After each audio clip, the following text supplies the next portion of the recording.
Selamat pagi dan salam sejahtera. Bapak Ibu para hadirin serta para undangan yang saya hormati.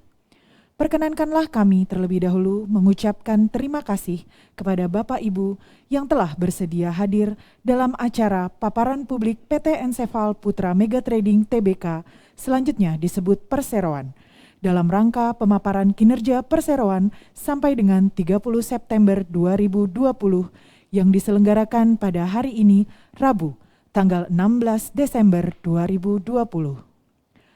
Sebelum kita memulai paparan publik pada hari ini, perkenankanlah kami memperkenalkan para anggota direksi Perseroan yang hadir dalam paparan publik kali ini. Direktur, Bapak Jos Iwan Atmajaya.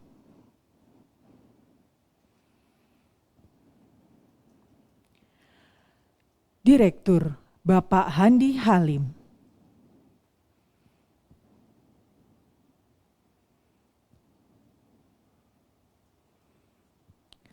Direktur, Bapak Stanley Handiono Angkasa.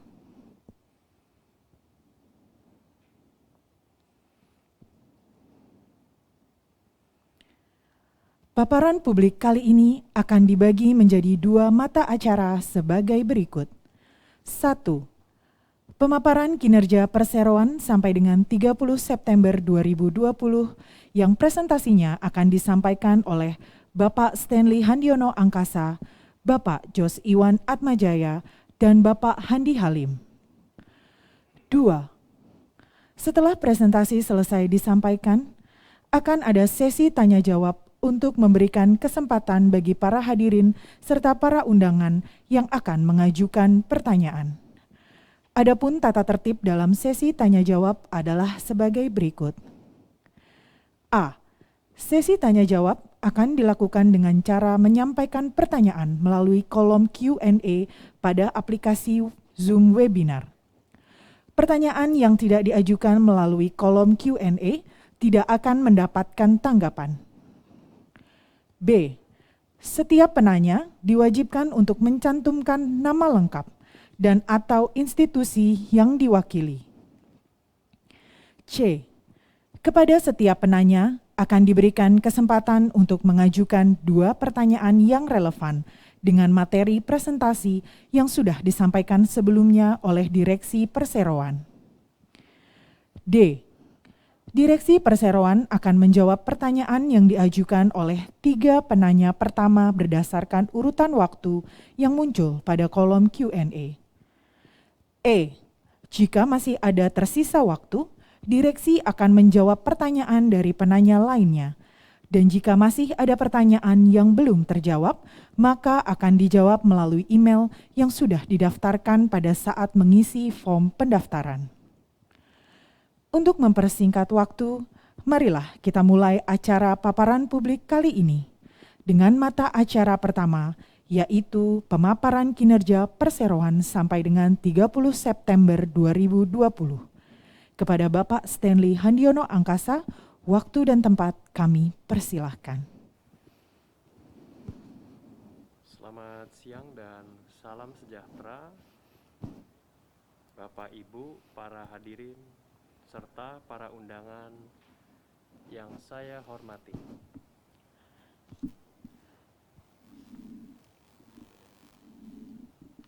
Perkenalkanlah, saya Stanley Handiono Angkasa, Bapak Jos Iwan Atmajaya, dan Bapak Handi Halim untuk menyampaikan materi paparan publik dalam rangka pemaparan kinerja Perseroan sampai dengan 30 September 2020 yang akan terbagi menjadi sekilas Ensefal akan disampaikan oleh saya, bagian tinjauan bisnis oleh Bapak Jos Iwan Atmajaya, tinjauan operasional, tinjauan keuangan, serta rencana pengembangan akan disampaikan oleh Bapak Handi Halim. Saya akan memulai dari pemaparan tentang sekilas Ensefal. Perseroan didirikan pada bulan Oktober 1973 untuk mengelola fungsi distribusi karena pemisahan fungsi distribusi dari fungsi pemasaran dan produksi PT Kalbe Farma. 1 Agustus 1994, perseroan tercatat di Bursa Efek Jakarta sebagai PT Encephal Putra Mega Trading Tbk dengan kode emiten EPMT. Perseroan memfokuskan kegiatan usahanya pada jasa distribusi, logistik, penjualan, dan pemasaran yang terdiri dari 5 divisi. 1. Distribusi dan penjualan produk farmasi yang terdiri dari produk obat paten maupun obat generik. 2. Distribusi penjualan produk konsumsi, obat bebas dan produk nutrisi. 3. Distribusi dan penjualan peralatan kesehatan, termasuk aktivitas pemasaran. 4. Distribusi dan penjualan bahan baku, termasuk produk obat hewan, peliharaan dan ternak. 5. Jasa layanan kesehatan. Berikut ini adalah slide yang menggambarkan milestone perseroan dan entitas anaknya, yang selama lebih dari 45 tahun bergerak dalam bisnis distribusi. Dengan mencatatkan pertumbuhan yang berkelanjutan, menjadi bukti dedikasi yang dinamis dan responsif dari perseroan dalam memberikan layanan distribusi yang dapat diandalkan. Dewan Komisaris Perusahaan yang saat ini menjabat dapat terlihat pada slide berikut ini. Dan dapat kami sampaikan juga bahwa telah berpulangnya Ibu Nina Gunawan selaku Komisaris Independen Perseroan pada tanggal 25 September 2020. Seluruh jajaran manajemen dan karyawan perseroan turut berduka cita dan berterima kasih atas kontribusi yang telah almarhumah berikan kepada perseroan. Direksi perseroan yang saat ini menjabat dapat terlihat pada slide berikut ini. Saat ini perseroan telah memiliki dan mengoperasikan 48 cabang dan 25 sales office, serta 28 cabang melalui anak perusahaan Tri Sapta Jaya, dengan lokasi yang tersebar di seluruh wilayah Indonesia. Perseroan juga memiliki 3 pusat distribusi yang berlokasi di Jakarta, Cikarang, dan Surabaya. Perseroan menggunakan Oracle E-Business Suite Release 12 sebagai platform teknologi informasi. Sampai dengan akhir September 2020, operasional perseroan didukung oleh lebih dari 4.500 karyawan. Berikut ini adalah sertifikasi yang diterima oleh perseroan sampai dengan tahun 2020. Menjadi acuan bagi perseroan dalam menjalankan kegiatan usahanya dengan standarisasi proses kerja, memberikan pelayanan yang prima dalam penyediaan produk yang berkualitas. Demikian pemaparan mengenai sekilas Encephal dalam paparan publik kali ini. Untuk selanjutnya, pemaparan mengenai tinjauan bisnis perseroan akan disampaikan oleh Bapak Jos Iwan Atmajaya. Kepada Bapak Jos Iwan Atmajaya, waktu dan tempat saya persilakan. Bapak Stanley Handiono. Pagi, Bapak-Bapak, Ibu-Ibu, para hadirin yang saya hormati. Saya akan melanjutkan presentasi dalam rangka paparan publik kali ini dengan menyampaikan pemaparan mengenai tinjauan bisnis perseroan. Pertumbuhan penjualan neto perseroan, kontribusi, dan pertumbuhan penjualan neto per portfolio produk detailnya dapat terlihat dalam slide berikut ini. Secara garis besar dapat saya sampaikan, penjualan neto perseroan pada tanggal 30 September 2020 tercatat sebesar 16.855.825.825.821 rupiah atau bertumbuh sebesar 2,35% jika dibandingkan dengan pencapaian tahun 2019. Kontribusi terhadap penjualan neto perseroan adalah produk barang konsumsi sebesar 43,83%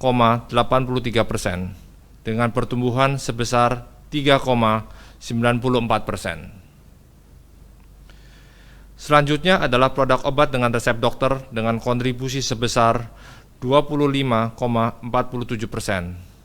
atau turun sebesar 3,92%. Produk obat bebas memberikan kontribusi sebesar 15,64% dengan pertumbuhan sebesar 6,76%. Bahan baku untuk dijual memberikan kontribusi sebesar 8,88% dengan pertumbuhan sebesar 5,04%. Peralatan kesehatan memberikan kontribusi sebesar 5,97% dengan pertumbuhan sebesar 4,35%. Obat hewan dan ternak memberikan kontribusi sebesar 0,17% dengan pertumbuhan sebesar 4,50%. Dan jasa pelayanan kesehatan memberikan kontribusi sebesar 0,03% dengan pertumbuhan sebesar 19,01%. Berikut ini adalah slide mengabarkan pie chart kontribusi penjualan neto per portfolio produk terhadap penjualan neto perseroan. Berikut ini adalah slide yang mengabarkan grafik pertumbuhan penjualan neto perseroan dan pertumbuhan penjualan neto portfolio produk. Selanjutnya adalah slide mengenai para prinsipal perseroan untuk produk obat resep, obat bebas, dan produk nutrisi.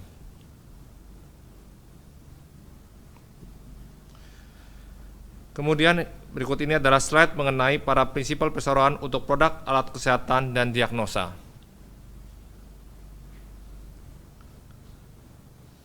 Selanjutnya slide mengenai para prinsipal perseroan untuk produk bahan baku untuk dijual.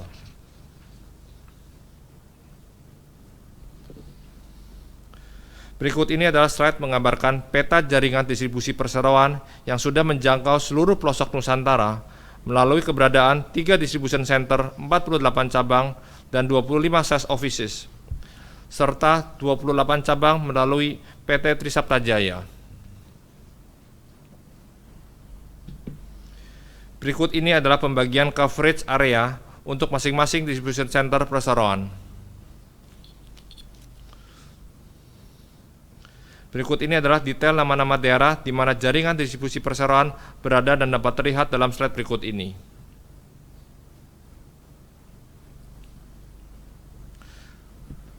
Berikut ini adalah channel distribusi perseroan yang saat ini telah menjangkau lebih dari 200.000 pelanggan. Dapat terlihat dalam slide berikut ini.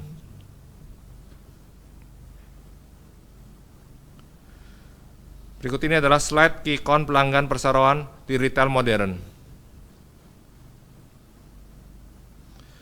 Slide berikut ini adalah pie chart yang mengabarkan kontribusi penjualan kepada para pelanggan perseroan dari berbagai channel distribusi yang membandingkan data per 30 September 2019 dengan data per 30 September 2020.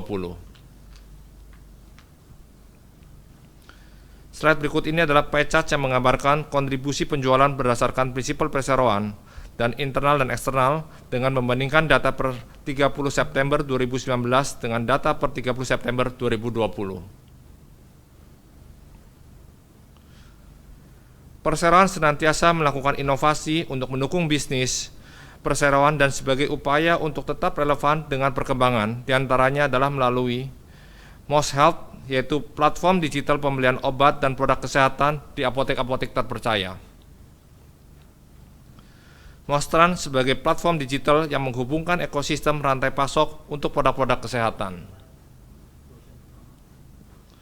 Mospay, platform digital pembayaran online untuk transaksi para pelanggan Ensefal.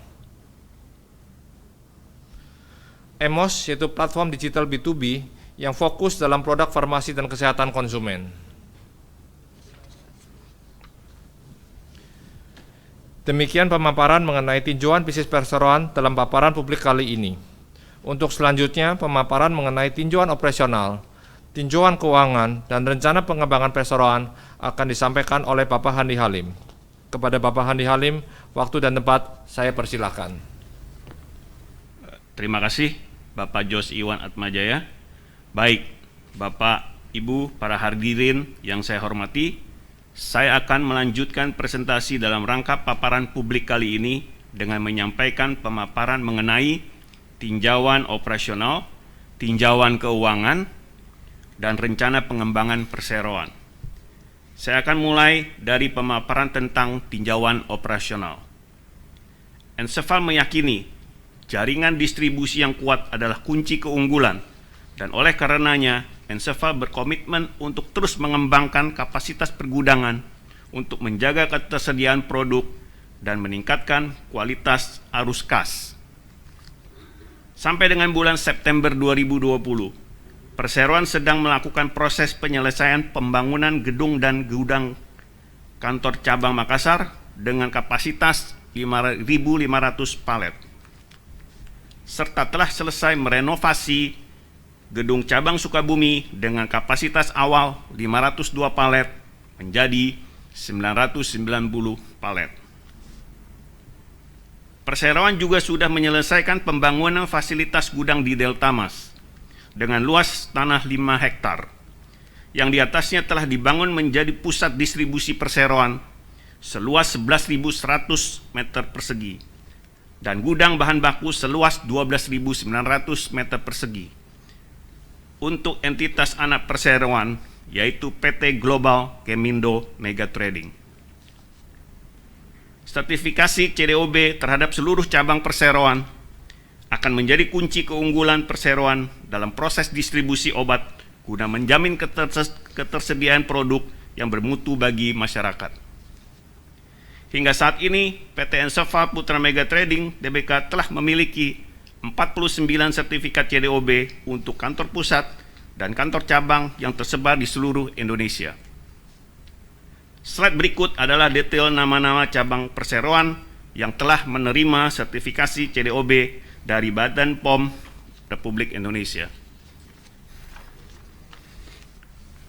Slide berikut adalah pemaparan mengenai penggunaan teknologi informasi dalam mendukung operasional perseroan.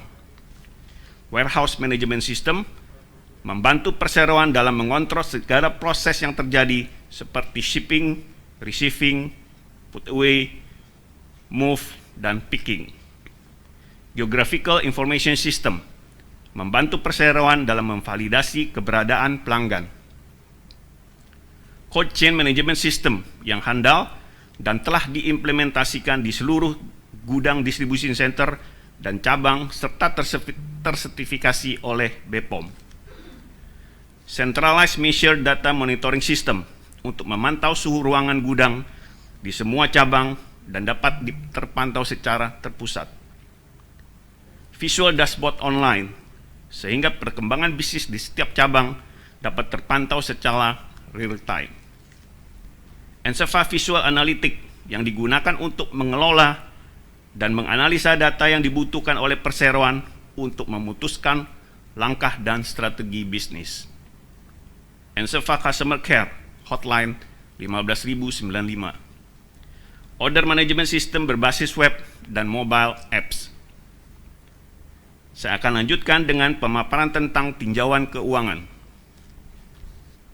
Slide berikut menggambarkan grafik penjualan neto dan beban pokok penjualan perseroan. Perbandingan data pada 30 September 2019 dalam kurung tidak diaudit dengan data pada 30 September 2020 dalam kurung tidak diaudit. Pada 30 September 2020, penjualan neto perseroan tercatat sebesar 16.868 miliar,86 juta rupiah, bertumbuh sebesar 2,35%. Sedangkan beban pokok penjualan pada 30 September 2020 tercatat sebesar 15.083 miliar,12 juta rupiah, bertumbuh sebesar 3,02%. Slide selanjutnya menggambarkan grafik laba bruto dan beban operasional perusahaan perseroan perbandingan data pada 30 September 2019 dalam kurung tidak diaudit dengan data pada 30 September 2020 dalam kurung tidak diaudit. Pada 30 September 2020, laba bruto perseroan tercatat sebesar 1.785 miliar,73 juta rupiah, turun 2,92%. Sedangkan beban operasional pada 30 September 2020 tercatat sebesar 1.258 miliar, 12 juta rupiah, turun 0,70%. Slide selanjutnya menggambarkan grafik laba usaha, laba sebelum pajak, dan laba periode berjalan perseroan. Perbandingan data pada 30 September 2019 dalam kurung tidak diaudit dengan data pada 30 September 2020 dalam kurung tidak diaudit. Pada 30 September 2020, laba usaha perseroan tercatat sebesar 527 miliar, 62 juta rupiah, mengalami penurunan 7,84%. Laba sebelum pajak pada 30 September 2020 tercatat sebesar 581 miliar, 28 juta rupiah, menurun 8%. Laba periode berjalan pada 30 September 2020 tercatat sebesar 437 miliar, 74 juta rupiah, menurun 7,07%. Slide selanjutnya berisi data laporan posisi keuangan yang terdiri dari aset, liabilitas, dan ekuitas perseroan. Perbandingan data pada 30 Desember 2019 dalam kurung diaudit dengan data sampai dengan 30 September 2020 dalam kurung tidak diaudit. Sampai dengan 30 September 2020, aset perseroan tercatat sebesar 8.923 miliar, 73 juta rupiah, mengalami peningkatan sebesar 2,51%. Liabilitas perseroan tercatat sebesar 2.583 miliar, 79 juta rupiah, mengalami peningkatan 0,32%. Sedangkan ekuitas perseroan tercatat sebesar 6.339 miliar, 94 juta rupiah, meningkat sebesar 3,44%. Slide selanjutnya berisi grafik laba per saham perseroan tahun 2013 sampai dengan 2019 dalam kurung diaudit, dan grafik perbandingan laba per saham 30 September 2019 dengan 30 September 2020 dalam kurung tidak diaudit. Per 30 September 2020, laba per saham perseroan tercatat sebesar Rp161. Demikian pemaparan tentang tinjauan keuangan. Saya akan melanjutkan dengan pemaparan terakhir mengenai rencana pengembangan. Rencana pengembangan perseroan untuk tahun 2021. Untuk infrastruktur, perseroan berencana untuk membeli tanah untuk pembangunan gedung dan gudang cabang yang berlokasi di kota Tegal dan Kediri. Sistem teknologi informasi. Kemudian melakukan renovasi gedung dan gudang cabang Yogyakarta dan Manado. Selanjutnya untuk sistem teknologi informasi, perseroan melakukan pengembangan terhadap sistem teknologi informasi yang telah dimiliki, di antaranya digital ordering, multi-sourcing, pembayaran, dan logistik. Untuk finance, kita melakukan payment gateway, distributor financing, kemudian API interface. Dalam bidang sumber daya manusia, optimalisasi modul e-learning melalui aplikasi berbasis web untuk peningkatan kompetensi karyawan. Akselerasi pengembangan kader-kader potensial sebagai talent pool. Untuk bidang logistik, Kita melakukan logistik digital visibility, kemudian cold chain management, di mana cold temperatur itu 2 derajat sampai 8 derajat Celcius, dan yang baru adalah frozen temperatur dengan temperatur minus 5 derajat sampai dengan minus 25 derajat Celcius. Untuk bidang manajemen risiko, memastikan kualitas produk dan layanan, manajemen risiko, dan kepatuhan. Demikian akhir dari pemaparan kami dalam rangkaian mata acara pertama dalam paparan publik kali ini. Untuk mata acara selanjutnya, yaitu sesi tanya jawab, acara saya kembalikan kepada MC.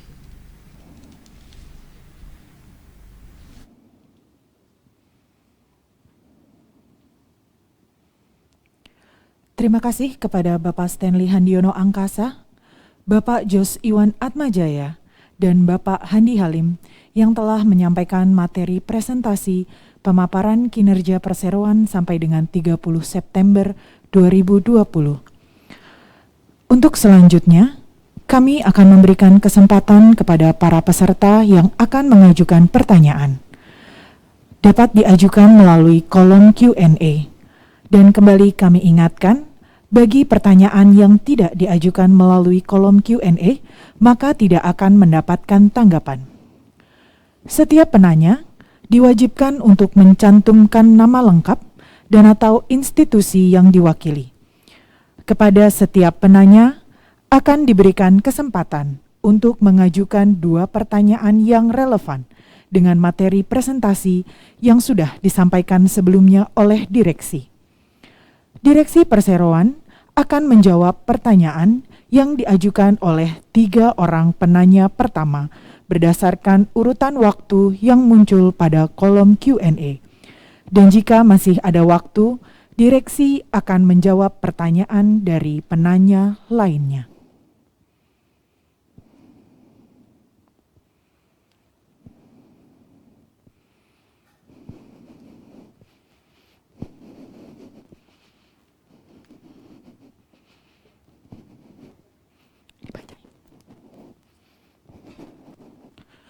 Untuk pertanyaan yang pertama, bagaimana proyeksi revenue dan bottom line perseroan di tahun 2020 ini?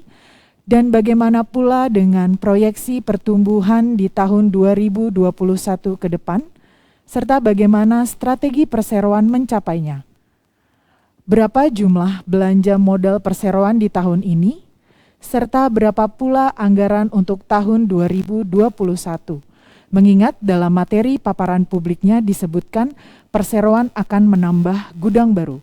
Pertanyaan dari Bapak Agung dari Harian Kontan.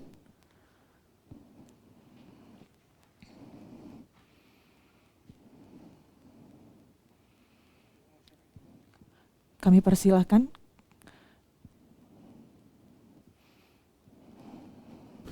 Oke, terima kasih pertanyaannya dari Pak Agung. Ya, jadi untuk pertumbuhan sales kami di tahun 2020, kami terus mengupayakan agar kami dapat terus mencatatkan pertumbuhan positif baik dari sisi top line dan bottom line. Sedangkan untuk target tahun 2021 saat ini kami sedang dalam proses finalisasi dengan pihak-pihak prinsipal kami. Tapi kami juga mengharapkan bahwa pertumbuhan sales di tahun 2021 akan lebih tinggi daripada pertumbuhan ekonomi Indonesia. Terkait strategi yang akan kami lakukan adalah, pertama memang kami akan tetap terus mengembangkan dari sisi distribution coverage. Kemudian kami juga akan terus melakukan transformasi digital agar bisnis perseroan juga tetap relevan terhadap kebutuhan daripada pelanggan kami. Kemudian ketiga juga kami juga terus mengupayakan untuk penyiapan talent-talent untuk kedepannya. Pertanyaan kedua adalah terkait dengan modal belanja. Untuk di tahun 2020 modal belanja kami ada sekitar 150 miliar dan di tahun 2021 adalah sekitar 100 miliar.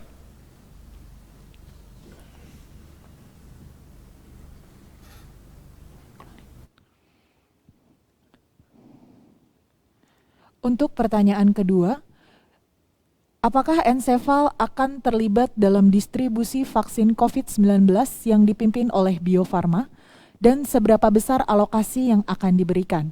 Yang kedua, berapa target atau guidance untuk tahun 2021? Pertanyaan dari Bapak Rian Winipta. Kami persilahkan.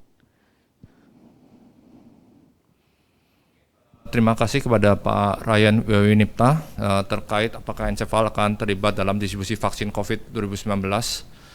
Pada dasarnya kami siap membantu untuk mendistribusikan produk-produk vaksin di tahun 2021. Saat ini pihak perseroan juga sudah mempersiapkan infrastruktur untuk penyimpanan vaksin-vaksin tersebut di 48 cabang kami. Jadi kami akan berusaha semaksimal mungkin untuk bisa membantu pemerintah untuk menghadapi COVID-19 ini. Terkait dengan target 2021 seperti yang telah disebutkan sebelumnya, bahwa kami saat ini sedang dalam proses finalisasi budgeting di tahun 2021, tapi kami harapkan bahwa pertumbuhan bisnis kami akan lebih tinggi daripada pertumbuhan ekonomi Indonesia. Baik, untuk pertanyaan yang ketiga, yang pertama, seperti disampaikan, barang konsumsi menjadi penyumbang tertinggi kontribusi penjualan neto hingga kuartal 3 2020. Apakah susu formula yang menjadi salah satu barang konsumsi yang memiliki nilai tertinggi untuk penjualan neto perseroan? Di mana saja channel distribusi yang dimiliki EPMT untuk susu formula? Bagaimana kinerja semua channel tersebut di masa pandemi? Apakah ada yang mengalami peningkatan? Yang kedua, terkait susu formula, selain produk Kalbe Nutritional, Morinaga, saya lihat dari pemaparan ada produk dari brand lain. Apakah ada perlakuan yang berbeda antara merek sendiri dan prinsipal lain? Pertanyaan dari Bapak Dwitya Aribowo dari Bernas Media. Kami persilahkan. Terima kasih kepada Pak Dwitya Aribowo. Basically untuk barang-barang konsumsi seperti penjualan produk-produk susu formula, ini memang menjadi salah satu penyumbang pencapaian kami di 2020 ini. Dari sisi channel sendiri untuk produk-produk nutrisi ini, kami juga fokus untuk mendistribusikan produk-produk nutrisi di channel modern trade. Kemudian juga kami juga fokus di medical channel serta general trade, yaitu seperti toko kelontong. Memang dengan adanya dampak pandemi COVID ini, memang ada dampak terhadap sales, terutama di kuartal kedua. Tapi kami melihat di kuartal ketiga dan kuartal keempat ini juga penjualan sudah mengalami peningkatan dan melihatkan tren yang positif. Terkait dengan pertanyaan kedua, selain produk Kalbe Nutrition, apakah ada produk brand lain? Memang dari Ensefal juga mendistribusikan produk-produk nutrisi lainnya, dan kami tidak membeda-bedakan antara produk internal maupun produk eksternal. Kami tetap secara profesional mendistribusikan produk-produk tersebut dengan terus mengupayakan kerjasama dengan baik dengan prinsip-prinsip baik internal maupun eksternal.